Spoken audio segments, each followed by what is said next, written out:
Hello and welcome. It's Bill Sklodowski, and it's time for another edition of What's New Wednesday. Thanks for joining me.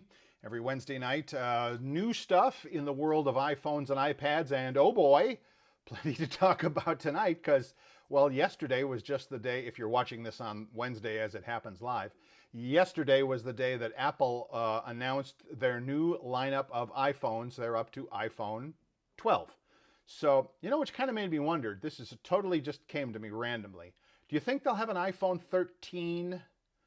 There are no 13th floors in most office buildings. It just skips right on by because, that's an unlucky number. So I wonder if there'll be an iPhone 13. Wow. Get Tim Cook on the phone right now. Tim, if you're listening, call me and we'll talk about it. Anyway, iPhone 12 is out. We'll talk a little bit about those later. I have, since this is the What's New Wednesday part, of course, we normally talk about some new item or app or development.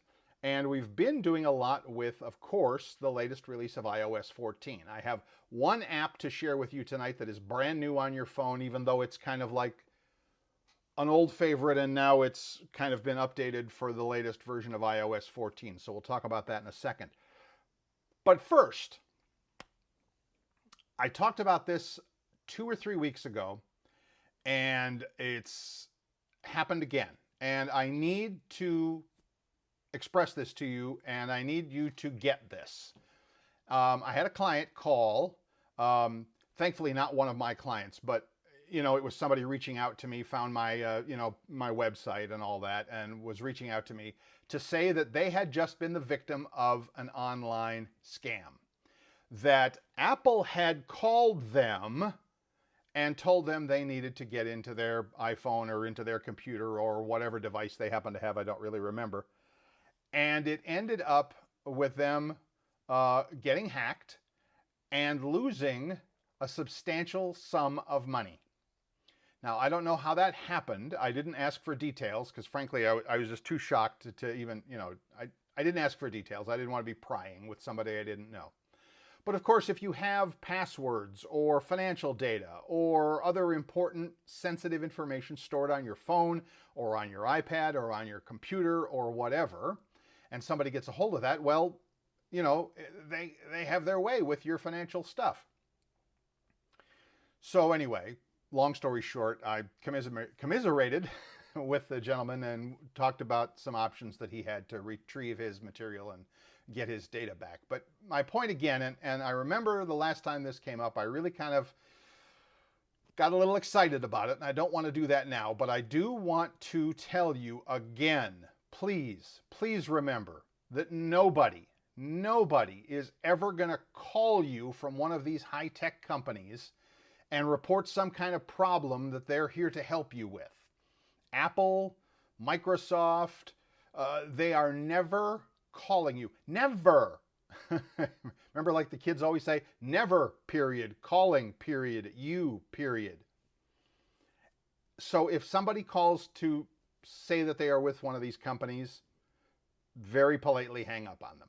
Now, having said that, there are times when a legitimate company will call with a problem or with something. And I literally just had that like on Monday where my bank called me, and somebody tried to use my credit card at a Home Depot store, a long ways away, and they were wondering, gee, is that you, Bill? No, it's not. Okay, cool, thank you. We're, taking care of it. Our fraud department is on the job.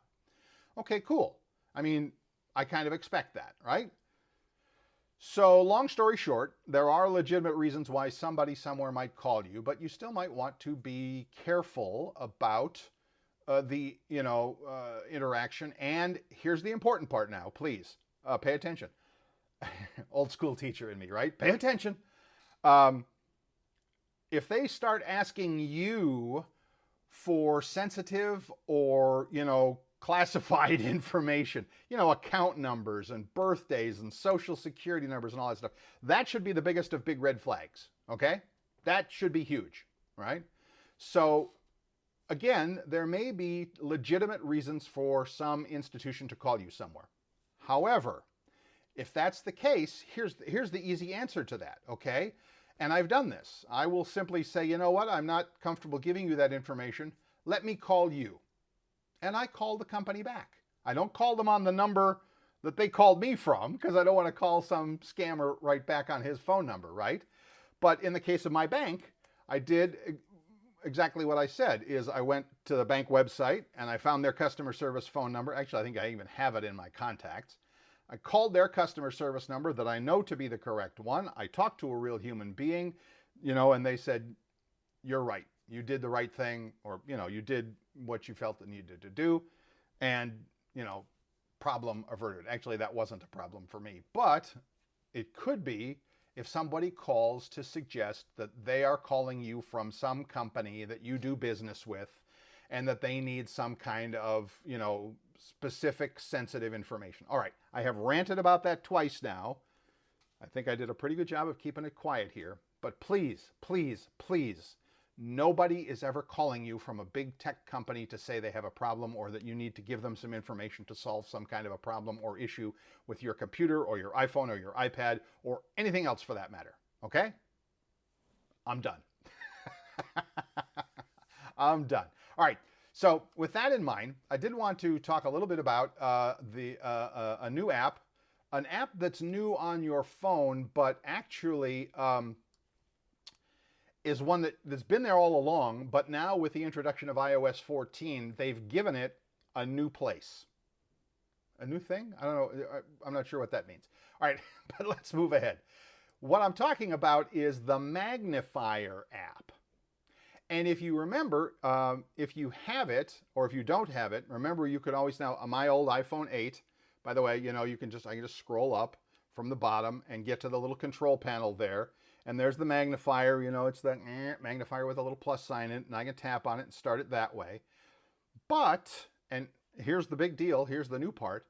In iOS 14, Apple, and you just saw it there at the top, in iOS 14 now it's its own freestanding app on your device, on your iPhone or your iPad. It wasn't like that before. So now if you see the Magnifier app, you can use it that way, or you can still do it the old-fashioned way where you swipe up and you go to the app here, you go down to it. It brings up the same app, okay? So in the meantime, let's open it up and let's take a look at what we've got. Now, Magnifier. I have a pen on my desk. There, we'll magnify that, right? Let's talk about some of the controls because this has been updated and upgraded. So newer, better stuff, okay, underneath. And what it is, I don't want to make that distracting here. Let's just point it at something white for now so it's out of the way. All right, there we go. Down at the bottom, a couple of new controls. The first one right underneath the picture, that slider that goes back and forth, is the Magnifier zoom. So it zooms in, zooms out on the picture. Here, let me put this pen, high-tech pen here. Let me put this pen here, all right? And I'm holding the phone about 8 inches, 10 inches away. And as I put my finger on the little slider in the middle there, and I slide, look, slide, zoom in, zoom out, zoom in, zoom out, zoom in. You could do this before, but it wasn't quite so obvious as it was before, okay? And then a couple of other controls. There's a little sunshine down there at the lower left. And if I tap on that, it brings up another control for brightness. So I can make the picture darker or brighter or darker. And that might help if you're trying to read some dark text on, some page or something like that. And if you tap on it again, tap on the little sunshine again, it turns that off, okay? The next one over, the like half moon one right there, is contrast. So contrast, and it, sharpens it, not so much, sharpens it, not so much. Okay, cool, I got it. All right. And then the last one over here is colors. Now this one, I'm not sure what I would do with the different colors here to make it red on black, yellow on black, blue on, it's weird is what it is. I don't get it. I don't know why I would want that. All right. But no filter. That's me, no filter. So that's that one. Okay. And then last but not least, at the far right side over there is the little flashlight icon. So if it's very dark, you can turn on the flashlight and it will light things up a little better. So I got the flashlight on, flashlight off, right? And my favorite use for this always was, my favorite use for the magnifier when I used to teach class, remember when we used to have, interaction with other humans, live humans? I would always tell folks that this is the greatest invention for reading menus in a dark restaurant. Again, when we used to be able to go to restaurants. But nowadays, of course, you may have papers that, contracts, fine print, all kinds of things. No sense in digging through the junk drawer in the kitchen trying to find that magnifying glass. You can use your phone, right? So if you do, let's jump back over to that. If you do, you can in and out. Now I'm physically moving the phone closer and in and out here, but I can also use the little scroll there on the side where it says zoom, all right? So the last thing is the big plus sign down at the bottom, okay? The big plus sign, it takes a picture of what it is you are looking at. So if I have a page full of information, do I have a document around here? I don't have anything that I can, well, all right, I got a business card. Hang on a second. Here's a business card, all right? If I take a business card and I want to zoom in or zoom in on it, in or out, right? I can do that. And then I get to use the plus sign underneath to take a picture of it. And see down at the bottom it says view 1 or 2 or whatever. I took a picture before we started here. So if I tap on that view, it'll show me, oh, I took a picture of the pen, right? And then if I slide over again, it'll show me the picture of the business card. Now see down there in the lower left, it shows the two pictures, and I can move back and forth between them. And then if I tap on the X, that goes away, and now I'm back to the live picture of the magnifying glass. So one last thing with the magnifying glass, and that is if you do take a picture of something, all right, I'm going to take a picture of my little Amazon Echo here, my little Amazon Dot, all right, I hit the plus sign, it takes the picture, it keeps the picture, I tap on view, all right, let's go over to the picture of the Dot. Oh, I kind of jiggled it, didn't I?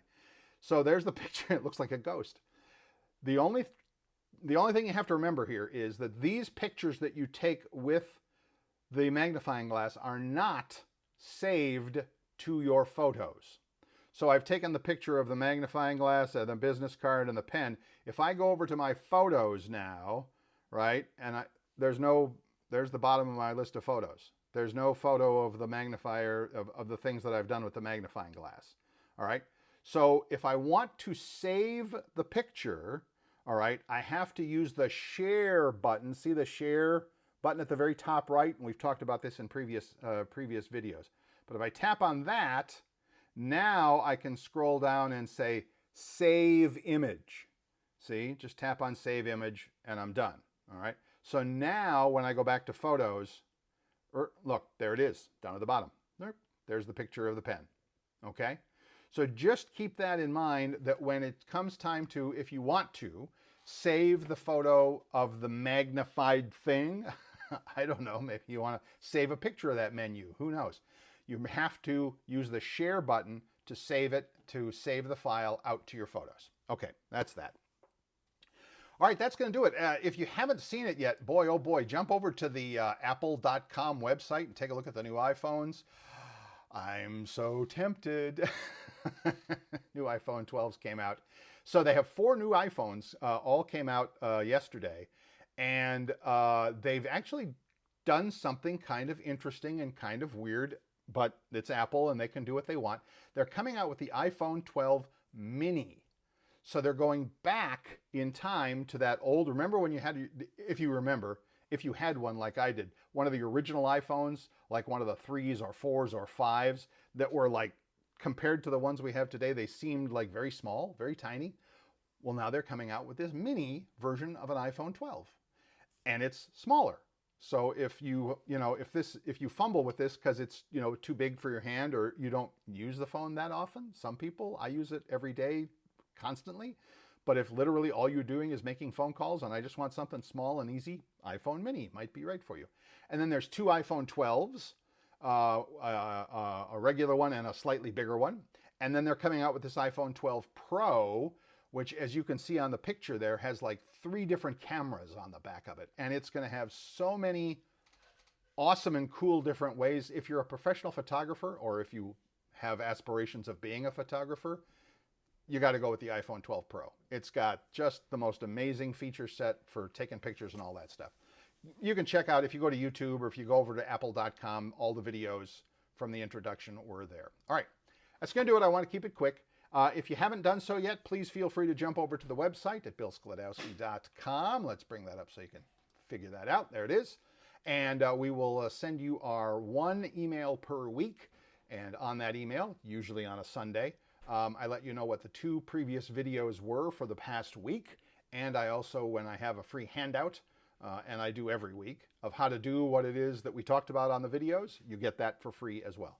billsklodowski.com. Just click the button there right in the middle of the page and give us your emails, sign yourself up, and off you go. Have yourself a great rest of the week. We'll be back with another edition of iPhone Friday evening at 8 o'clock Eastern Time, and more cool stuff with iOS 14. Have a great night. Take care. Bye-bye.